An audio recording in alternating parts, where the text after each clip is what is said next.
A gente vive no mundo digital, né? Mas onde é que tudo isso mora de verdade? Hoje, a gente vai conhecer os bastidores, um dos lugares mais secretos e importantes do planeta, os data centers. São eles, essa infraestrutura quase invisível, que fazem tudo funcionar. Se a ideia é entender de vez como essa mágica acontece, bom, a gente vai mergulhar fundo nisso agora.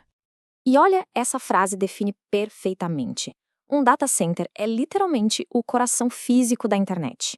É um lugar projetado do zero para guardar e proteger servidores, sistemas de armazenamento, todo equipamento que processa essa quantidade absurda de informação que a gente gera todo dia. No fim das contas, é a casa da famosa nuvem. E aí que está a grande pergunta, né? Se os nossos dados são o verdadeiro tesouro da era digital, os data centers são as fortalezas high-tech construídas para proteger esse tesouro. E como a gente quer saber tudo sobre isso, o que vamos fazer é um tour por dentro de uma dessas fortalezas, explorando cada camada de segurança. Bom, toda fortaleza que se preze começa com o quê? Muralhas. E num data center não é diferente. A primeira linha de defesa é totalmente física, pensada para manter qualquer pessoa não autorizada bem longe. Para entrar no coração de um data center, não é só chegar e passar o crachá. O processo é super rigoroso. Primeiro, para sequer entrar no campus, o crachá já tem que estar numa lista pré-aprovada. Depois, tem outra checagem para entrar no prédio em si. E para chegar no corredor que leva aos servidores, o nível de segurança aumenta. Aí já entra em cena um scanner biométrico de íris, por exemplo, para ter certeza de quem é a pessoa. Só depois de tudo isso é que se pisa no andar dos dados. E não pense que é só passar pela porta e acabou. A segurança é um estado de alerta constante. A gente está falando de guardas 24 horas por dia, 7 dias por semana, câmeras e sensores de movimento por todo lado, e em alguns lugares tem até feixes de laser debaixo do piso para detectar qualquer movimento suspeito. E todo mundo, sem exceção, tem que usar um crachá de identificação bem visível o tempo todo.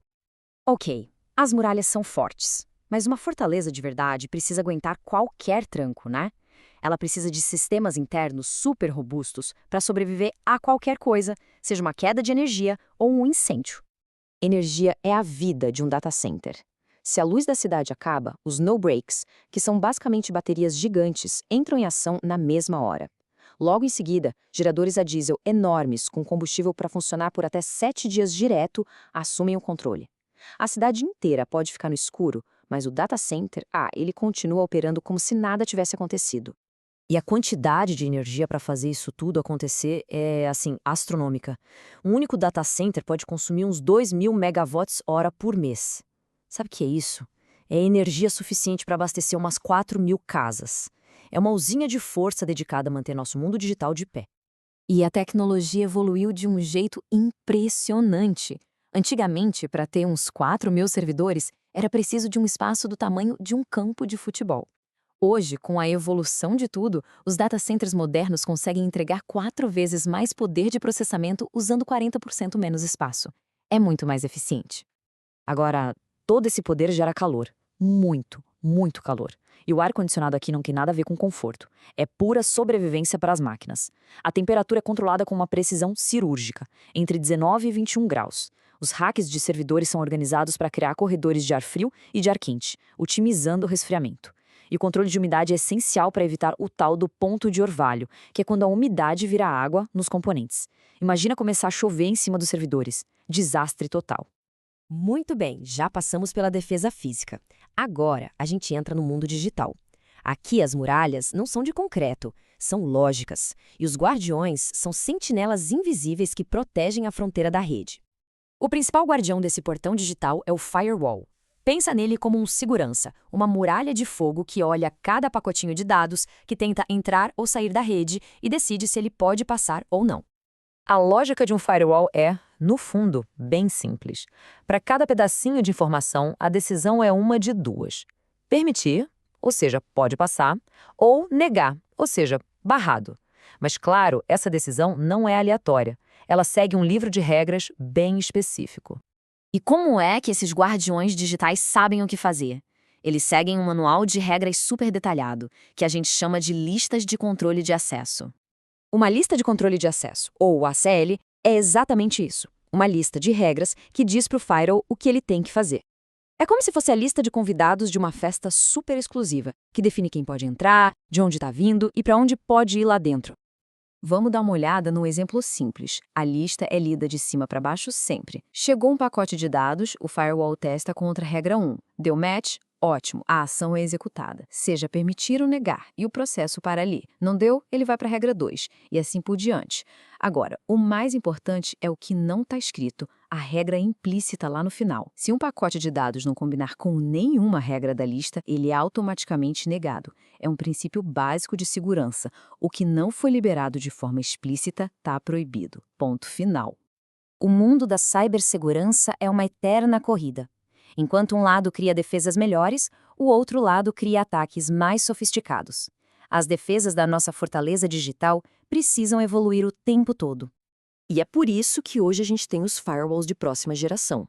Eles são bem mais espertos. Um firewall antigo só olhava o endereço do pacote de dados. O de próxima geração, ele vai além. Ele abre o pacote e inspeciona o conteúdo. Com isso, ele consegue saber qual aplicativo está sendo usado e se tem alguma coisa maliciosa e escondida ali dentro, mesmo que o endereço pareça confiável. Essa frase aqui resume bem a mentalidade da segurança de hoje. A questão não é mais se um ataque vai acontecer, e sim quando. Por isso, a defesa não pode ser só uma muralha na frente. Ela tem que ter várias camadas e partir do princípio de que o inimigo talvez já esteja do lado de dentro. E aqui tem um dado que mostra uma mudança enorme na segurança. Antigamente, a maior parte do tráfego era o que a gente chama de norte-sul, ou seja, entrando e saindo do data center. Hoje, com a virtualização, a imensa maioria, tipo 70%, é tráfego leste-oeste. Isso quer dizer que ele acontece de servidor para servidor dentro da própria fortaleza. E o que isso significa? Que não adianta mais proteger só a porta de entrada. A segurança precisa estar lá dentro também, de olho na comunicação entre as máquinas. Nosso tour está chegando na parte mais importante, que é o objetivo final de toda essa estrutura gigantesca: proteger o tesouro, ou seja, os dados, durante toda a vida deles. E o que acontece quando um disco rígido com dados sigilosos chega ao fim da vida útil? Ele não é simplesmente jogado fora. O processo é super cuidadoso. Primeiro tem uma cadeia de custódia segura para garantir que o disco não se perca no caminho. Depois ele passa por vários processos para apagar os dados. Em seguida, ele é literalmente esmagado. E para finalizar, ele vai para um triturador industrial que transforma tudo em pedacinhos de metal. O ponto principal aqui é ter certeza absoluta. Se por qualquer motivo não der para garantir que um disco ficou 100% limpo, ele vai direto para o triturador. Não tem meio termo, não tem margem para erro. A segurança dos dados é levada a sério do comecinho até o fim, literalmente. Isso tudo deixa a gente com uma última reflexão. A gente viu muralhas físicas, engenharia de sobrevivência, guardiões digitais, tudo isso evoluindo sem parar. Se essa corrida entre ataque e defesa nunca termina, o que será que vem por aí? Como vão ser as fortalezas digitais que vão proteger o nosso futuro? A única certeza é que elas vão continuar mudando.